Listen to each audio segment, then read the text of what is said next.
for life. Hey everyone, my name is Jacob. Hey, question for you. Who likes puzzles? Ooh, I know I do. I like all kinds of puzzles. Jigsaw puzzles and Sudoku puzzles, crossword puzzles. Oh, those little pieces of metal that get all stuck together and you have to spend hours twisting them apart.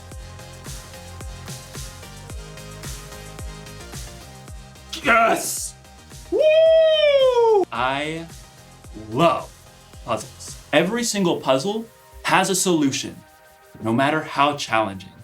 Puzzles remind me of hope. Hope is believing that something good can come out of something bad. You see, sometimes life can feel like a puzzle, kind of like you're trapped in a maze. But when you have hope, you know that there's always gonna be a way out. Got it, Jacob. Woo! Or what if you've got so many problems that you feel like you're underwater? Well, hope reminds you to just keep swimming. And then there are those problems that just seem impossible to figure out, like this bottle puzzle right here. The object of this puzzle is to get the ball into the neck of the bottle. Problem is, there always seems to be something in the way. Been trying, this is fun, to get this one, almost there, solved for like 10 years. No, come on. And then go. Oh, maybe this one is impossible. In today's story, we'll hear about two sisters and their brother who found themselves in a situation that seemed impossible. So, they called on Jesus, who didn't do what they expected. I bet this bottle wouldn't expect if I got hammered right now.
The Bible. It's 66 books of history, stories, letters, and poetry that fit together to form God's one big story.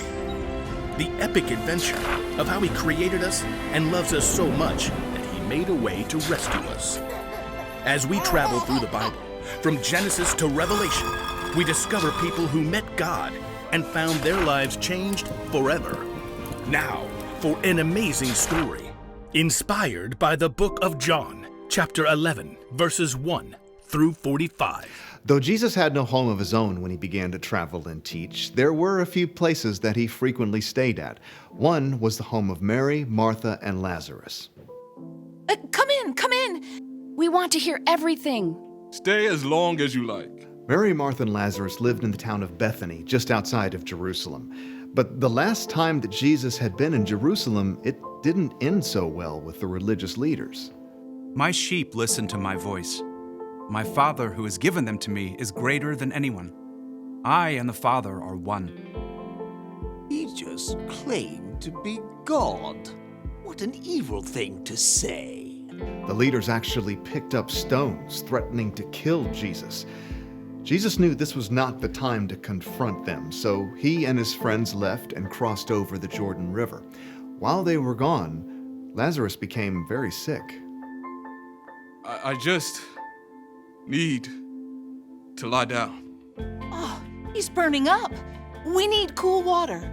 I'll sit with him tonight. But Lazarus didn't get better. He became more and more feverish and restless. So hot. Mary and Martha became so worried about their brother that they sent a messenger after Jesus. After a long journey, the messenger finally reached Jesus and his friends. Martha and Mary say, "Lord, the one you love is sick." Jesus turned to his friends. This sickness will not end in death. No, it is for God's glory. God's Son will receive glory because of it. Perhaps Jesus' friends thought he would just heal Lazarus from a distance, but 2 days later, Jesus told his friends, Lazarus is dead. Wait, what? For your benefit, I am glad I was not there. Now you will believe. But let us go to him. Even though the religious leaders had tried to kill Jesus in Jerusalem, he chose to return for the sake of his friend.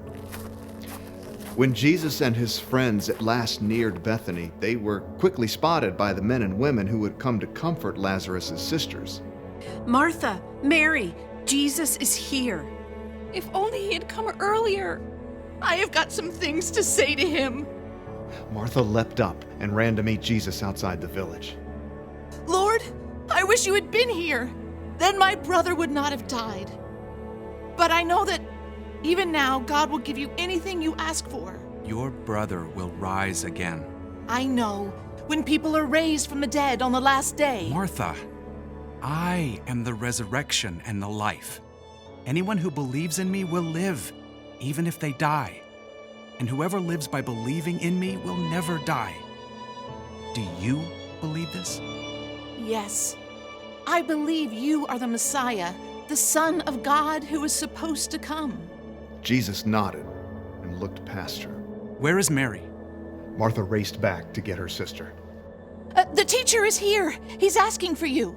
Mary couldn't stop her tears, but she got up and hurried to meet Jesus, followed by her family and friends. When she reached him, she fell at his feet. Lord, I wish you had been here. Then my brother would not have died. Jesus saw her tears and the deep grief of the others around her, and his own spirit became very sad. Where have you put him? Come and see, Lord. As Jesus followed the crowd, his deep sadness overflowed into tears, and everyone noticed. See how much he loved Lazarus? Maybe. He made a blind man see. Couldn't he have showed up sooner and kept Lazarus from dying? Soon, the group reached the cave where Lazarus' body had been laid. A large rock blocked the entrance. Take away the stone. But Lord, he's been in there 4 days. By now, there's a bad smell. Didn't I tell you that if you believe, you will see God's glory? Martha swallowed hard and nodded to several of the men standing nearby. Go ahead. The men braced themselves and shoved hard against the stone. The wide mouth of the cave gaped open. Jesus stood in front of it and then looked up to heaven. Father, I thank you for hearing me. I know that you always hear me. But I said this for the benefit of the people standing here. I said it so they will believe that you sent me. Then Jesus bent down and called loudly into the tomb. Lazarus, come out! For a moment, they heard nothing. And then, impossibly, they heard rustling. Lazarus stumbled out of the cave. Lazarus! Lazarus's face and body were still wrapped in strips of linen, but he was very much alive. Take off the burial clothes and let him go. Swiftly, Lazarus's friends and family unwrapped the strips of linen. Where am I? Jesus? Mary and Martha hugged their brother, laughing and crying. You're alive! You died. Jesus brought you back to life. Many of the people who had come to comfort Mary and Martha saw the incredible thing that Jesus has done, and so they believed in him.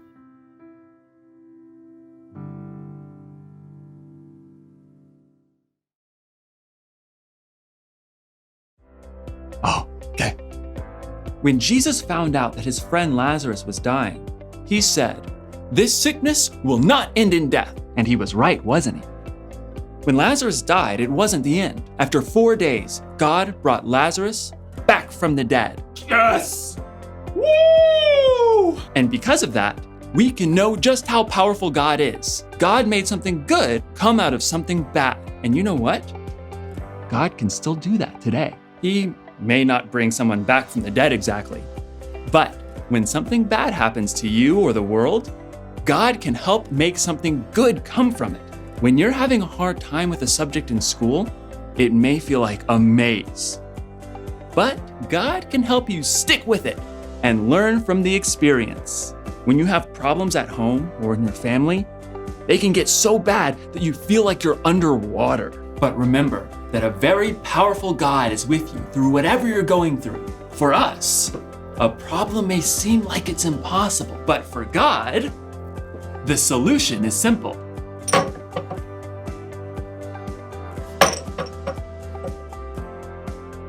Got it. Here's the one thing to remember today. Whatever happens, remember how powerful God is.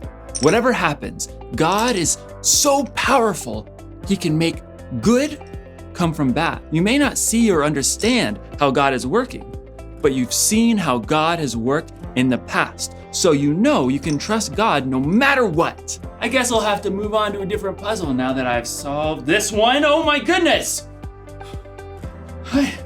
No, I can do it again. No, just wait. Now that I've solved this one. Hold on. Solved this one. Okay. You saw me do it now. You saw Jacob do it. Jake, come on, Jacob. Come on. Just, where's that hammer?